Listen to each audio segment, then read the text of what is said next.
think of the SDV like a minivan underwater. It's not a dry submersible. It's wet. It's just a vehicle, so it fills with water. So we're in there, in the water, in wetsuits, breathing on full face mask regulators with comms, and it's powered. And what that does is it hosts with a larger platform, either a surface vessel or a submarine. So what that does is buys us longer legs for the dive. We can now go further on a vessel.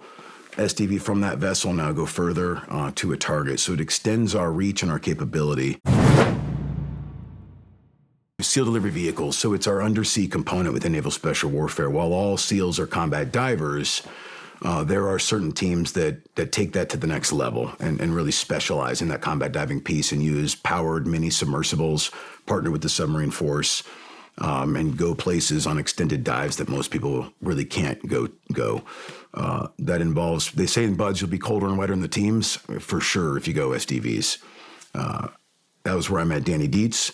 We were new guys together and partnered together in the front of the boat, and I stopped counting our dive hours after about 2,000 together at some point.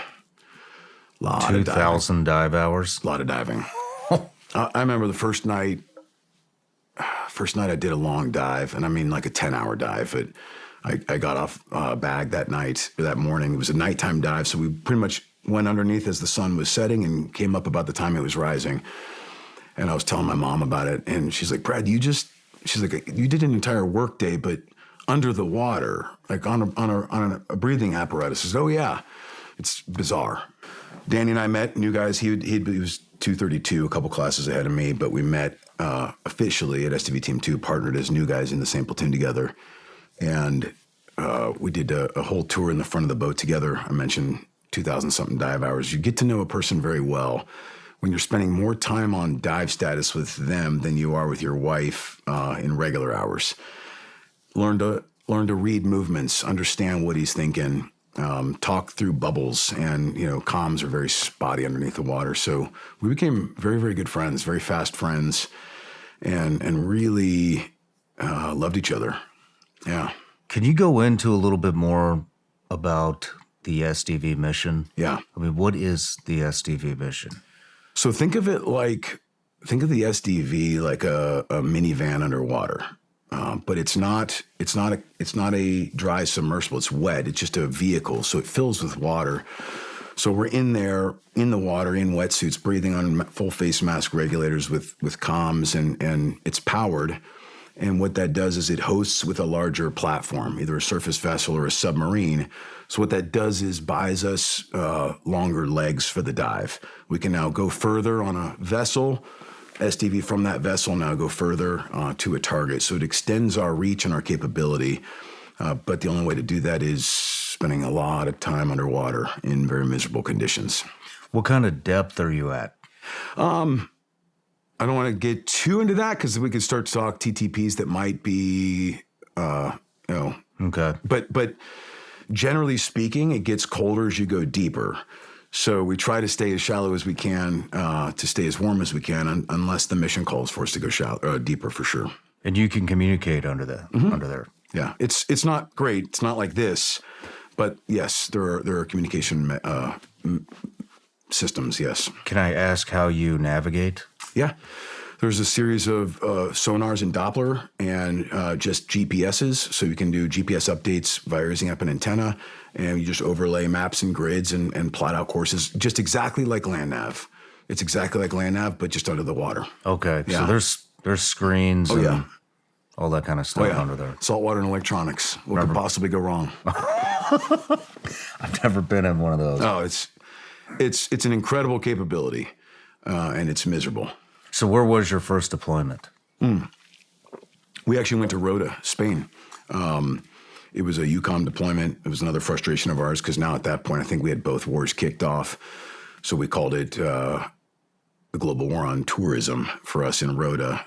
Danny just got married right before the deployment, which is typical Danny because everyone said, hey, you met this girl, wait a while, like make sure she's, all in and she can handle a deployment in the teams. And, just like Danny does, he said, Mom, I'm going to do my own thing. I know she's the one. So off to the courthouse and PF Chang's for a reception afterward. It was fantastic. Nice. It was fantastic. So we go to Roda, And yeah, just bounced around. We were training for some potential SDV missions at the time. Ended up not happening for us, but we bounced all over the Med and did various interop training events with some foreigners, and just worked. Had anybody had any wartime experience? Not in my SDV? platoon. Not in my platoon at that point, because since the war had kicked off, everyone at SDV had pretty much still been at SDV. So we were just starting to hear some of the stories come back. I remember Steph Bass had come from SDV, had just had the op, Mazda Sharif. Are you familiar with that one? No. Okay. He got partnered with the SAS, and this was early Afghanistan, and they went to try to rescue 2 agency guys who got taken during a prison overthrow. And so they rolled in as this small element, it was Steph and a group of the SAS or SBS, I can't remember now. Ended up being one of the worst gunfights, certainly early in the war. Steph got the Navy Cross for it. A lot of discussion about should he have gotten the Medal of Honor. I think so. He was knighted in Britain for this thing, so he's technically the only enlisted SEAL that everyone should call sir. He ended up being my command master chief later at Basic Training Command when I was an XO, but he was coming back through to answer your question at that time and starting to give us the AAR on what they were learning. And it was one of the first real gunfights that we had someone come back from, and he was on a road show just telling us, hey, we learned a lot really fast. There was a lot we were doing wrong. We're in a hyper-learning environment now, and here's the things we have to adapt to very, very quickly, or we're gonna fall behind. The reason I'm asking is I want to know what it's like as an officer, as a leader in the community, showing up to a SEAL team amongst people that already have experience. Yeah. So it's humbling because you're walking into this position and no one throws you right in charge. There's this, you're cutting your teeth. And a lot of what I would tell my JOs when I was now a more senior officer was, hey, your first job as an officer is to learn what it means to become a SEAL. Like that's step one. So don't step into this thinking like, follow me, everybody. You're going to lead. You have to earn the respect of the team. And you're only going to earn the respect of the team if you know what it's like to be one of them too. So I would grab a broom and sweep up. I would do all the jobs that all the new guys were doing. Didn't matter that I was an officer. It would piss off Danny sometimes because he'd be like, you got to stop doing that because the chief's going to be mad at me because I let an officer, do this. And I was like, yeah, but Danny, I'm a new guy. I'm no different than you. So what? I've got a different rank.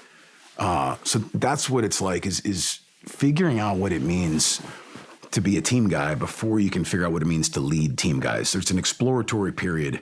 It's a very short one. You don't have a lot of time because very quickly you're now the officer in charge down the road versus I think there's a longer runway for a brand new enlisted guy till he gets to LPO, right? So we have a shorter time that we have to learn how to lead and then be ready to go. Interesting. Yeah. Were you at SDV2 when Danny went to Afghanistan? I was. So we finished our first platoon together and rolled into a second platoon together. And we both got back of the boat op that time, or I should say mission set at that time. We did our time in the front of the boat as pilot and navigator. Now we're in the back of the boat as mission specialists. And he was the comms guy. So we did an entire workup doing recce's together and these 4-man teams that would go out and do reconnaissance. This was right around the era where ISR was starting to come on scene, so there wasn't a lot of it. So there was still a need for these recce teams to go out and surveil areas. And that's what we specialized in out of the back of that boat. So we did our entire workup together.